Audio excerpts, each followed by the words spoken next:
అలాంటి ఉద్యమకారుల్ని ఇక చూడలేము అని చెప్పేసి ఈ తెలంగాణలో అలాంటి వ్యక్తిని మనము మళ్ళీ జన్మాటు ఉంటే మళ్ళీ గద్దరై ఏ రూపకంగా వస్తాడో కళాకారులు చెప్పాల్సిన.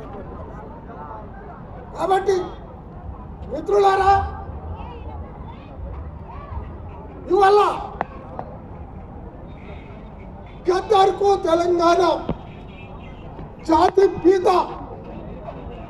మన జాతి తండ్రి అని పిలుచుకునే అర్హత ఉన్నాయా, లేకుంటే ఇంకెవరికైనా ఉంటే వాళ్ళను వచ్చి అర్హత ఇది అని ప్రజల దగ్గర అర్జీ కట్టుకోమని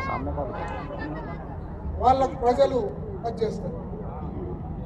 కాబట్టి మనము గద్దర్ను ఏ నేపథ్యములో చూడాల్సినటువంటి బాధ్యత